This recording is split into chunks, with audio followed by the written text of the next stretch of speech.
Do you want to start a YouTube channel without spending a single dime on AI tools and without all the usual stress and confusion? Then this is exactly the video you need to watch. Even better, I strongly recommend focusing on 2D flat style animation and targeting audiences in developed countries. If you do this consistently, you'll be surprised how fast you can grow. Why? Because this niche is built around dynamic storytelling. Not static visuals and stories connect deeply with people. They spark emotions, hold attention, and drive massive engagement. So now, let me show you the video I generated using this exact method.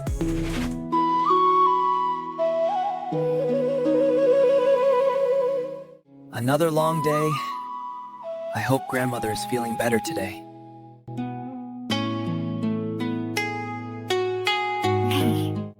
We should check on her as soon as we get home. Yes, she's been very weak.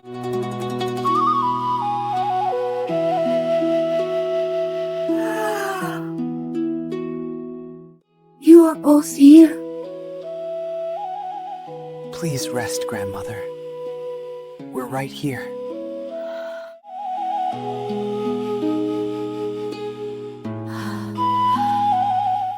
This will help. It has to. Let us share this moment together, as family.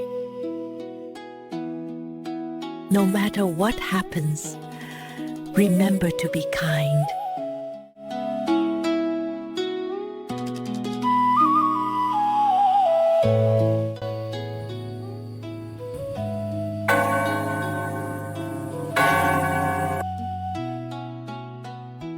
Thank you all for coming to honor my heritage. She raised me, taught me everything.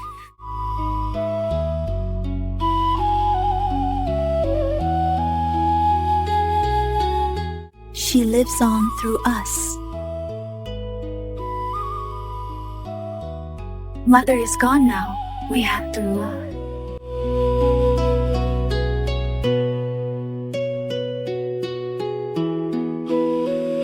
So guys, I'm not going to bore us with unnecessary words, but I really want to give you an in-depth breakdown of how you can start something like this from scratch. Everything I'm about to explain is very practical, and if you follow it step by step, you can easily build something solid from it. To begin with, I jumped over to ChatGPT and gave it a prompt. Don't worry about the prompt, I'll be sharing it inside a Google Doc, which you can access through my Telegram channel, so you'll be able to copy and use it directly. Now let me summarize exactly what I did. First, I told ChatGPT that I wanted it to generate a 2D flat style story, and I provided it with 3 names. After that, I instructed it to generate the story in 100 words, and then also generate 15 image prompts based on the story.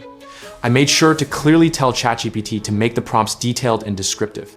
Next, I asked it to change the names I initially provided. I told it to rename the first character as the subject, the second character as the scene, and the third character as the style. The reason I did this is because I plan to use an AI tool that works with these exact parameters.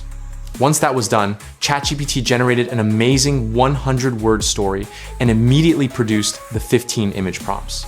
However, when I looked at the prompts, I realized that they were not detailed enough for what I wanted to achieve. So I went a step further and asked ChatGPT to generate the first image from the prompt. I didn't really like the result, so I refined it further and asked ChatGPT to make the character look more like a Chinese man. This time, it generated a much better image. Then I did the same for the second character, which was the lady, and after that for the old woman. Even though the old woman didn't look extremely old, it was still acceptable for the story. After that, I asked ChatGPT to re-engineer and rewrite the image prompts it initially gave me. Now, if you look closely at the rewritten prompts, you'll notice something very important. The character names were now replaced correctly. The first character was changed to the subject, the second to the scene, and the grandmother to the style. This step is extremely important because I was going to use Whisk AI, and I needed the prompts structured this way so I could reference each character properly inside that tool. Immediately after that, ChatGPT generated a much more detailed prompt for me. These new prompts were far better than the original ones. The next thing I did was to ask ChatGPT to generate script-based prompts following the image prompts, one after the other. For each scene, ChatGPT provided the action and visual, key narration, the mood and expression, Now, personally, I wasn't planning to use the narration in my video, but you can absolutely use it if you want. It all depends on what you're trying to achieve. ChatGPT continued this structure all the way from scene 1 to scene 15, including the final scene. At the very end, ChatGPT also added a concluding narration that said something like, "Though she was gone, her love remained, guiding them forward."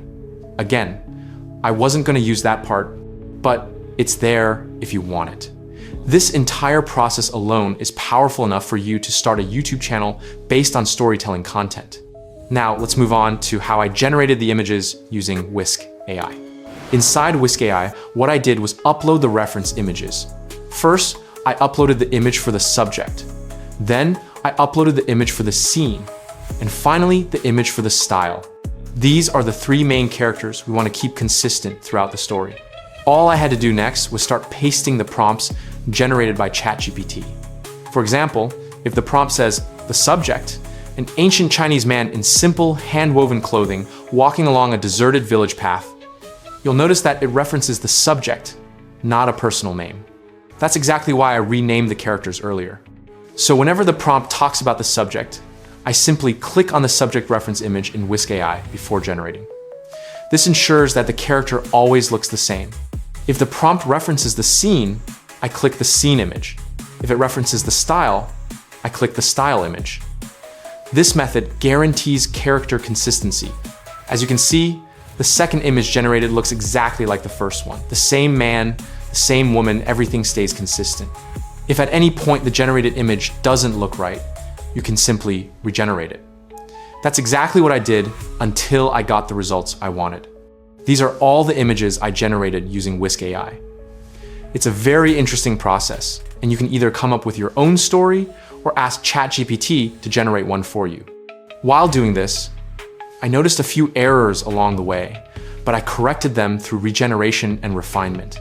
This is very important to understand. AI will not do everything perfectly for you. You still need to guide it, instruct it, and correct it where necessary. Now that we're done with image generation, the next step is animating the images. And this is where things get really interesting. To animate the images, I use Grok AI, which in my opinion is one of the best AI tools available right now. Grok is somewhat similar to Google VEO 3.1, especially because it supports backgrounds and voice generation, depending on what you want. However, Google VEO 3.1 still has its own unique advantages. To use Grok AI, all you need to do is go to the section that says Imagine. Once you click it, you'll see an option at the bottom, make sure it's switched to video. You can choose your aspect ratio depending on your project. Next, you upload an image. I started by uploading the first image, which was the image of the house. One great thing about Grok AI is that the moment you upload an image, it automatically starts generating a video for you.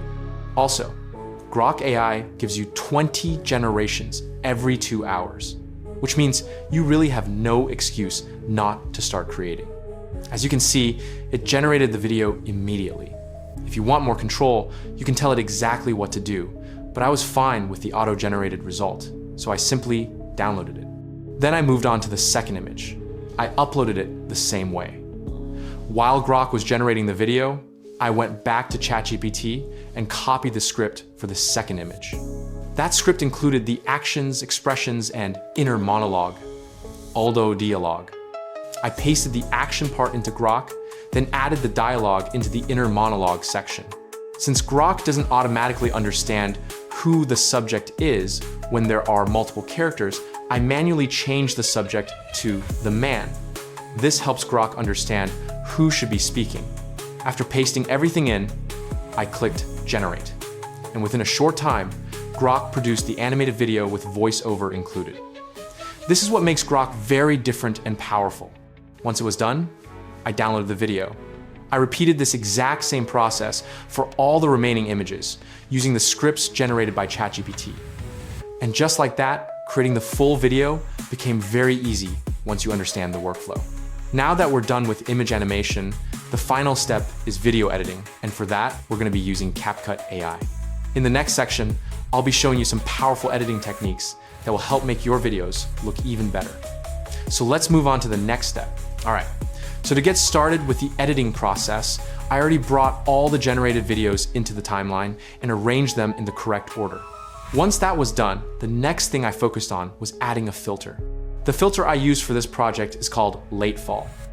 As you can see here, this filter gives the video a calm, emotional, and cinematic tone, which fits perfectly with the storytelling style. After applying the filter, the next step is to add background music. However, before doing that, there's something very important you need to notice. When Grok generates videos, it usually comes with its own background music attached. Because of this, the first thing we need to do is remove that original background music so it doesn't clash with the one we want to add. To do this, I simply click on the entire video, then choose the option to extract the audio. Once I do that, the audio is separated from the video and placed on the audio track. The next step is to isolate the background music that came with the video itself. This process can take a little time, so I'm going to skip showing it in real time, but I'll explain exactly how to do it. All you need to do is right-click on the extracted audio track, or you can select everything. Then choose Isolate Voice. After that, you'll see an option that says Keep Vocal. Once you click on that, the AI tool automatically removes the background music and leaves only the vocal or voiceover that came with the Grok-generated video. Now that we've cleaned up the audio, the next step is to add the background music we actually want. To do this properly, I went back to ChatGPT and asked it what type of background music would be suitable for this particular story. ChatGPT gave me several suggestions, but I took it a step further and asked it to generate a music prompt instead. Once it generated the prompt, I copied it and went over to the AI music tool I use, which is called Musicful AI. Musicful AI is an exceptional AI music generator. I've used tools like Suno AI as well, and from my experience, sometimes the music generated by Musicful AI sounds even better. I've tested this multiple times, and the quality is really impressive. All I had to do was paste the prompt into the music styles section, select the instrumental option, and then generate the track. After the music was generated, I downloaded it. I'm not going to play it here because you already heard it at the beginning of the video. I used it as the background music for the story. The next step was to upload the downloaded music into the editing timeline and use it as the background sound for the entire story. One very important thing to keep in mind here is to make sure that the background music volume is reduced enough to allow the vocals in the video to be clearly heard. However, in scenes where there is no vocal or dialogue, you can increase the background music slightly to maintain emotional impact. After applying the background sound, the next step is to add transitions. To do this, I went to the transition section, selected the overlay category, and dragged the mix transition onto the first clip. After that, I applied the same transition to all the clips. This automatically smooths out the cuts and makes the entire video flow naturally. At this point, the video is basically ready. You really don't need to over-edit it. Sometimes simplicity works best. Just leave it as it is, and you're good to go. Now, it's important to understand that if you want to add a voiceover or narration, you absolutely can. However, for the purpose of this particular video, I decided not to add any narration. The final step is to add captions. You can choose to use the built-in caption templates and select the caption style that best fits your video. This helps improve engagement and makes the video easier to follow. So guys, we are done with the story. And that's exactly how we generated this amazing video from start to finish. Don't forget to subscribe and share this video. Thank you so much for watching, and I'll see you in my next video.